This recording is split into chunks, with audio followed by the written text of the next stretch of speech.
An el-Moslemani.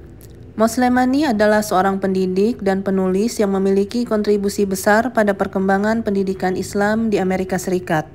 Foto ini memperlihatkan Moslemani berada di depan Islamic School of Seattle, sekolah yang ia dirikan di mana ia berperan sebagai guru sekaligus kepala sekolah.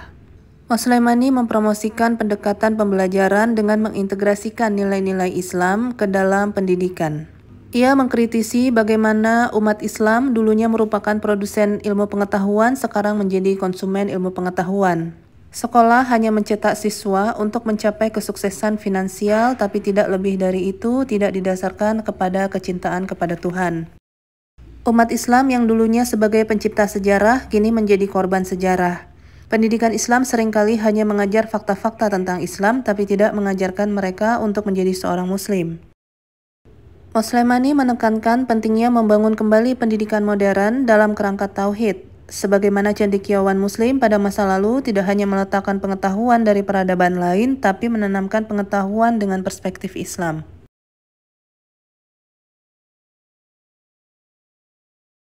Ada dua cara bagi pelajar untuk memperoleh pendidikan Islam. Yang pertama melalui taklid, yaitu mengikuti pendapat para ulama tanpa melakukan kajian rinci terhadap dalil atau penelaahan sendiri.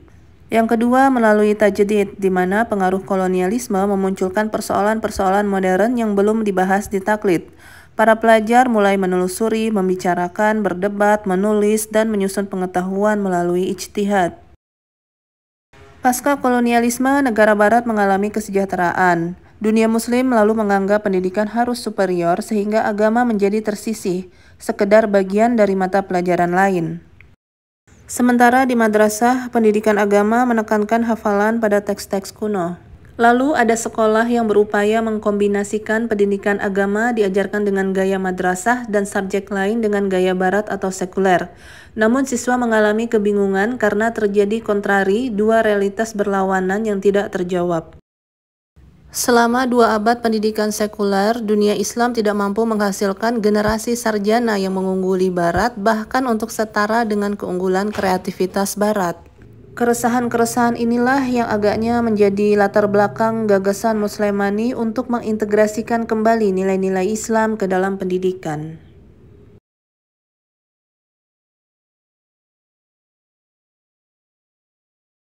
Revolusi industri memberi pengaruh besar pada dunia pendidikan. Seorang profesor pendidikan di Amerika Serikat, Profesor Gatland, melakukan penelitian terbesar dengan meneliti 1.000 ruang kelas di sekolah-sekolah yang ada di Amerika. Hasil penelitiannya menunjukkan karakteristik ruang kelas yang hampir sama, di mana siswa duduk berpusat pada guru, siswa duduk mengejarkan lembar kerja, guru terlihat tidak antusias, suasana kelas datar secara emosional, kurikulum tidak berkesinambungan antara mata pelajaran yang satu dengan yang lainnya. Siswa diajarkan dengan cara yang sama untuk semua anak. John Taylor Gatto mengungkapkan public school di Amerika Utara mengadopsi sistem yang melatih siswa menjadi pekerja pabrik berdasarkan kepatuhan, kontrol, keseragaman umur, waktu, dan tatanan. Guru tidak memproduksi inisiatif dan hanya menjalankan instruksi manajemen. John Taylor Gatto memilih meninggalkan kelasnya yang mengadopsi US Education System dan mengabadikan hidupnya untuk mengeksplorasi tujuan belajar yang sebenarnya, yaitu pendidikan yang berbasis komunitas dan pembelajaran yang disesuaikan dengan minat dan bakat anak. Factory School dikenal juga dengan standar manajemen yang memiliki karakteristik siswa melalui proses standar untuk hasil seragam, pendekatan pembelajaran satu untuk ke semua anak, evaluasi diukur dari nilai peringkat statistik kelulusan, persaingan akademis yang berlebihan, dan yang terpenting kurikulum tidak sesuai atau bertolak belakang dengan nilai-nilai Islam. Tauhid lebih dari sekedar pernyataan iman yang pasif. Pengabdian kepada Tuhan tidak terbatas pada pelaksanaan ritual saja, tapi komitmen pada visi yang menyatakan bahwa tindakan bagian dari iman. Mengucapkan bismillah dalam setiap memulai kegiatan merupakan praktek sederhana implementasi tauhid. Bagaimana meyakinkan bahwa Tuhan itu satu? Melalui keselarasan dan keterikatan antar komponen ciptaannya menunjukkan bahwa Tuhan itu satu. Tauhid membantu melihat secara nyata bahwa gagasan yang tampak bertentangan bukan sebagai hal yang bertentangan, tapi sebagai pelengkap satu sama lain. Dualitas yang nyata digambarkan sebagai polaritas. Contoh keyakinan dan keraguan. Keraguan bukanlah lawan dari keyakinan, melainkan proses yang membantu seseorang untuk mengkritisi, mencari ilmu, dan menemukan keyakinan yang lebih kuat.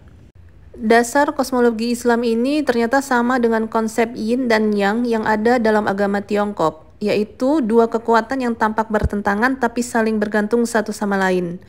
Dalam Islam, prinsip ini tercermin dalam atribut-atribut Tuhan seperti sifat rahmat dan murka, baik dan jahat, yang mengikuti kehidupan terus-menerus.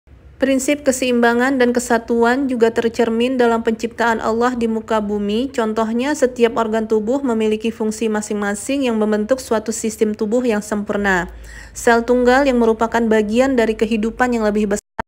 Setiap penciptaan punya peran masing-masing dan terhubung ke kesatuan sistem yang lebih besar. Semua ini mengisyaratkan bahwa Tuhan itu satu.